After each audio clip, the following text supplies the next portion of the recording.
না, শুনুন, সে জানে আমার দেহটা আমার দেহ নয়। আমি কিন্তু এই দেহটা নয়। আমি কি? আমি কি বলুন? আমি হচ্ছে আত্মা।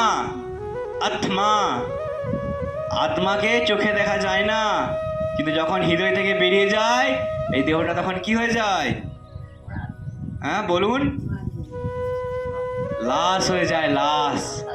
হ্যাঁ, আমরা জানি না যে আমাদের কিন্তু এই দেহটা সবসময় একই রকম থাকবে না। দেহের পরিবর্তন। আমাদের চিন্তাধারা করা উচিত যে আমি কি নিয়ে এসেছি পৃথিবীতে। যখন আসছিলাম আমি কি নিয়ে এসেছি বলুন? কিছু নিয়ে এসেছিলাম? হ্যাঁ, নিয়ে এসেছিলাম। না, কেউ কৃষ্ণ নাম নিয়ে আসেনি।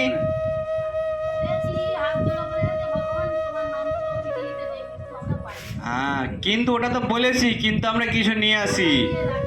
আমরা যখন পৃথিবীতে আসি, জন্মগ্রহণ করি, তখন দেখবেন হ্যাঁ তারা কি এইভাবে খালি হাতে আসে না, কিন্তু তারা এরকম সিক্রেট ব্যাপার এইভাবে রেখে লাগলে হ্যাঁ এইভাবে আসে। আবার যখন দেহটা রাখে, কিভাবে দেহ রাখে? যখন কেউ মারা যায় হাত খুলে মারা যায়, দেখবেন এইভাবে মারা যায়। কেন না? আমাদের কর্মফল আমাদের নিয়ে আসতে হবে, আবার কর্মফল নিয়ে যেতে হবে। যেমন কর্ম তেমন ফল আমাদের পেতেই হবে। সেই জন্য আমাদের চিন্তাধারা করা উচিত যে আমরা প্রকৃতপক্ষে কি নিয়ে এসেছি আর কি নিয়ে যাব। স্কুলে যাই যখন কিছু শিক্ষা নিয়ে আসিনি, কিন্তু স্কুল থেকে যখন যাব তখন কিছু শিক্ষা নিয়ে যাব। সেই জন্য আমাদের নামহট্টে আসতে হবে। নামহট্ট কে খুলেছে? নামহট্ট কে খুলেছে? নিত্যানন্দ মহাজন পাতি আছে নামহট্ট জীবেরও কারণ, যাতে প্রত্যেকটা জীব এই হরিনামের ফলে উদ্ধার পায়। মানে কি দরকার ছিল যোগাই মাদায়ের সেই যন্ত্রণা বেদনাদায়ক আঘাত সহ্য করার? হ্যাঁ বলুন। কিন্তু তাকে পর্যন্ত কৃপা করে ক্ষমা করে দিয়েছে।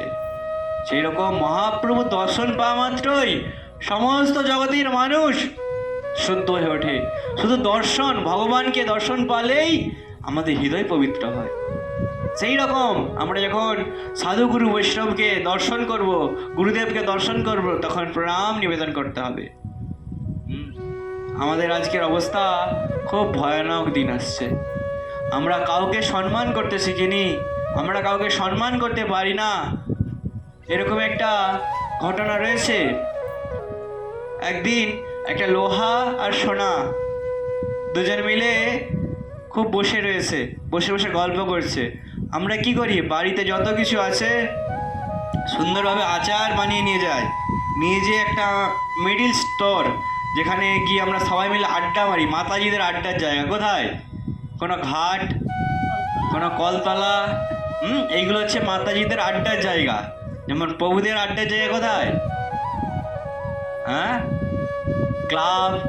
হ্যাঁ, মোড়ের মাথায় চায়ের দোকান, এগুলো হচ্ছে ছেলেদের আড্ডার জায়গা।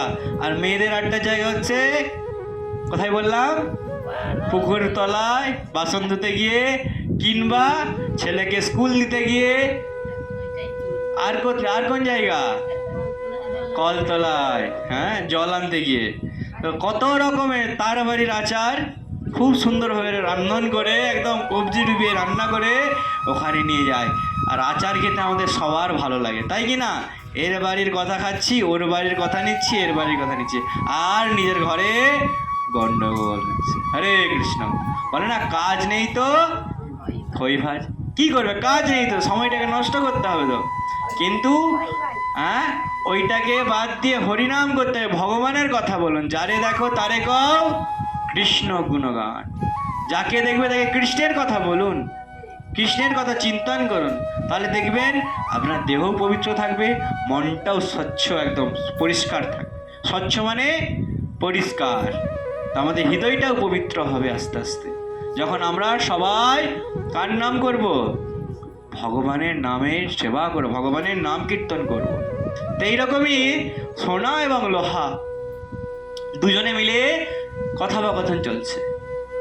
বলছে, জানিস না, আমি তো বেশ ভালোই আছি। লোহা বলছে আমিও ভালো আছি, কিন্তু সব থেকে দুঃখের কারণ কি জানিস তো রে? দুঃখের কারণ এটা ভেবেই যে তোকে যখন কিছু সোনার গহনা তৈরি করা হয় তখন লোহা দ্বারাই পেটানো হয়, হ্যাঁ কি না? আমরা যখন লোহার কিছু সোনার কিছু গহনা তৈরি করি, কানের, গলার নেকলেস, হ্যাঁ, হার, যা কিছু বলবেন, সব কিছু তৈরি করার জন্য কাকে দরকার? লোহাতে। আর কিন্তু সবাই পুড়ে, লোহাকেও যদি কিছু তৈরি করা যায়, লোহার জিনিসপত্র, তাকেও পুড়তে হয়, তেমনি সোনাকেও কিন্তু পুড়তে হয়। কীরকম? সেরকম জগতের মানুষ সবাই কিন্তু পুড়তে হয়, সবাইকে দুঃখ কষ্ট সহ্য করতে হয়। কিন্তু দুঃখের বিষয় এটা ভেবেই খারাপ লাগে যে লোহা দ্বারাই লোহাকে পেটানো হয়। কোনো কিছু লোহার কিছু বস্তু তৈরি করতে গেলে লোহাকে লোহা দ্বারাই পেটানো হয়। হ্যাঁ, সেই রকম জগতের মানুষ, বিধর্মী লোকেরা আমাদেরকে আঙুল তুলে কথা বলে, তাতে আমাদের কোনো যায় আসে না। তারা সম্মান করলো না করলো আমার কোনো যায় আসে না। সব থেকে দুঃখের বিষয় কি জানিস? যখন আমার ধর্মের লোক আমাকে আঙুল তুলে, তখনই সব থেকে দুঃখের বিষয়। ঠিক আছে, আপনি পালন করছেন না, আপনি হরিনাম করছেন না, ঠিক আছে, অন্যরা করছে, অন্যদেরকে সাপোর্ট করুন, অন্যদেরকে সাধুবাদ জানান যে আপনি করছেন, খুব ভালো কথা, আপনি করে যান, এগিয়ে যান, আমরা আপনার সঙ্গে আছি। সেটা কারো খারাপ নাই করতে পারুন, এই কারো ভালো নাই করতে পারুন, খারাপ করবেন না, এটাই উদ্দেশ্য। সেই রকম দুজনে কথা বলছে, নিজের লোক যখন নিজেকে আঘাত করে, সে আঘাত সহজে সহ্য করা যায় না। তা আজকে আমরা দেখতে পাই ধর্মের উপরে যেভাবে হানি ঘটছে, ধর্মের উপরে যেভাবে অত্যাচার করছে কিছু স্বার্থভোগী মানুষ, তার উপর কীরকমভাবে অত্যাচার করছে। আমার ধর্মের মানুষ নিজেরাই নিজেদের ক্ষতি করছে, হ্যাঁ কি না?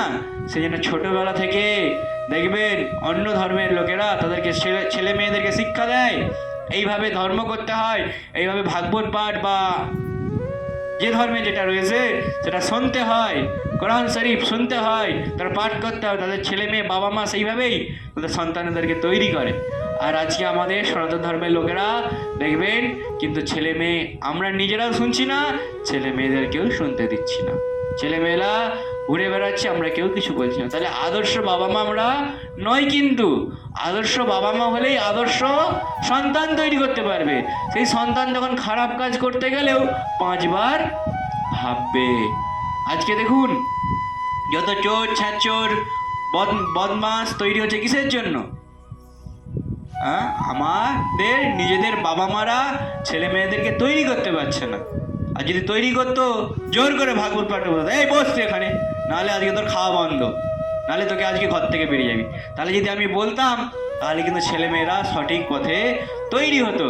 আগেকার ঠাকুমারা দেখবেন সন্তানেদেরকে, নাতিদেরকে নিয়ে ছোটো ছোটো রামায়ণের গল্প শোনাতো, কৃষ্ণের গল্প শোনাতো, হ্যাঁ, পূর্বপুরুষদের মানে সুন্দর সুন্দর যারা আচার্য তাদের গল্প শোনাতো, রামায়ণ কথা বলতো, কত সুন্দরভাবে তারা সেগুলো শ্রবণ করতো। আর সন্তানেরাও ভালো হয়ে উঠতো। পরবর্তীকালে দাদু ঠাকুমা বাবা মা সবাইকে সম্মান করতো। কিন্তু আজকে দেখুন ঠাকুমাও সেই বড় বড় যে রিমোট দিয়ে বলছে এই সিনেমা দেখছে, সিরিয়াল দেখছে, আর কি হচ্ছে, গল্প হয়ে যাচ্ছে, হ্যাঁ কি না? সন্তানেরাও সেই একই জিনিস দেখতেছে। আর দেখতে দেখতে কি তার মাথার মধ্যে ব্রেন ওয়াশ হচ্ছে যে এইভাবে আমাকেও করতে হবে, এইভাবে আমাকেও শাশুড়িকে জব্দ করতে হবে, এইভাবে শাশুড়ি বলছে এইভাবে বৌমাকে জব্দ করতে হবে, এইভাবে সন্তান দেখছে কি এইভাবে মা বাবাকে থেকে দূরে থাকতে হবে, এইভাবে নাহলে মা বাবা ক্ষতি হবে করবে। এরকম নানাভাবে ছেলেগুলোর কি হচ্ছে, মাথার মধ্যেও নানা রকম টেনশন এসে যাচ্ছে। যেমন এই কার্টুন দেখে দেখে সব একটা কার্টুন তৈরি হচ্ছে। সেই জন্য আগে থেকে বলা, আগেকার মানুষেরা এগুলো শিক্ষা দিত, সৎ উপদেশ দেওয়া হতো, ভাগবত পাঠ হতো। এইগুলো এখনকার দিনে দেখা যায় না, সৎসঙ্গও নেই, এখন শুধু টাকা পয়সা, কিন্তু সেখানেই মানুষ ছুটে বেড়াচ্ছে, হ্যাঁ কি না? এগুলো চিন্তা করতে হবে, গভীরভাবে ভাবতে হবে। আজকের মানুষেরা সেরকম জিনিস তৈরি হচ্ছে না। আমাদেরকে বুঝতে হবে দেহের কিন্তু পরিবর্তন হবেই, আমি একই রকম থাকবো না। এই জগতে যেগুলোকে নিয়ে রয়েছি সেগুলো কিন্তু একইভাবে আমার থাকবে না, একই রকম অবস্থা থাকবে না। একই রকম আমরা বলতে পারবো একই রকম ইনকাম হবে, রোজগার একই রকম হবে, হবে না। কিন্তু একটা সময় আমাদের ডাউন আপ উঠবে নামবে হতেই পারে, কিন্তু আমাদের ভরসা রাখতে হবে ভগবানের উপরে। যখন আমরা ভগবানের আরাধনা করব, ভগবান মানে কে? কৃষ্ণ।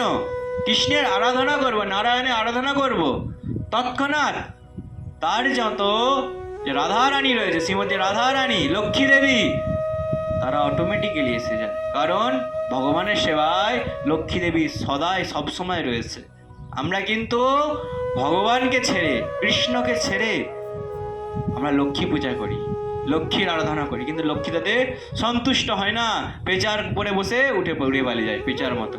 সেটা লক্ষ্মী আমাদের বাড়িতে আসে না, লক্ষ্মী একা থাকতে পারে না, লক্ষ্মী নারায়ণকে রাখতে হয়। কাকে রাখতে হয়? লক্ষ্মী নারায়ণ। সেই জন্য লক্ষ্মী নারায়ণকে যখন সেবা করব, লক্ষ্মী নারায়ণ সবসময় আমার বাড়ির মধ্যে অর্থের কোনোদিন অভাব হবে না। বোঝা গেল? লক্ষ্মী নারায়ণ মানে ভগবান শ্রীকৃষ্ণ এবং রাধারানী, শ্রীমতী রাধারানী, এনাদেরকে সন্তুষ্টি করতে হবে, সেবা করতে হবে। তাহলে দেখবেন কোনোদিন সে বাড়িতে অভাব হবে না। আর অভাবকে অভাব বলে দেখবেন না, এটা আমার কর্মফল অনুযায়ী আমি রোজগার করতে পারবো। শুধু ভাববেন আমার থেকেও কিন্তু খারাপ কেউ আছে, আমার থেকেও গরিব আছে, যারা ভাববেন এরকম, তাহলে তাদের কোনোদিন কষ্ট হবে না। বোঝা গেল? আমি তো চপ্পল পরতে পারছি, জুতো পরতে পারছি, আমি তো পরার জন্য জামা প্যান্ট পাচ্ছি, ধুতি পাঞ্জাবি পাচ্ছি, তাহলে আমার চিন্তা কি আছে? আমার মোবাইল আছে, আমার স্ত্রী আছে, আমার পরিবার আছে। কিন্তু যাদের দেখুন তো পরিবার নেই, যাদের দেখুন তো থাকার জায়গা নেই, তাহলে তারা কীভাবে জীবনযাপন করছে? দেখবেন রাস্তাঘাটে কত গরিবরা পড়ে আছে, ভিখারিরা পড়ে আছে, ভিক্ষুকরা পড়ে আছে, আবার অনেকে দেখবেন হাত নেই, পা নেই।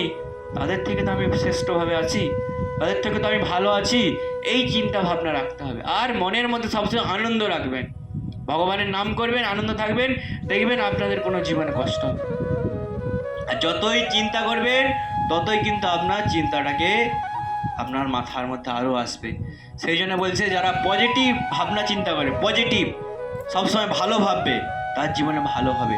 যারা নেগেটিভ ভাববে তার জীবনে সবসময় খারাপই হবে। এটা হচ্ছে নিয়ম। আমরা যখন সবসময় উচ্চ চিন্তা করতে হবে, সবসময় ভালো চিন্তা করতে হবে, ভগবানের চিন্তন করতে হবে, উচ্চ চিন্তা ভগবানের চিন্তন করতে হবে, ভালোভাবে সংসার চলবে, তবেই চলবে। আর যখন আমরা খারাপ চিন্তা করবো তখন আমাদের সাথে এই খারাপ জিনিসগুলোই হবে। হরে কৃষ্ণ। সেজন্য আপনারা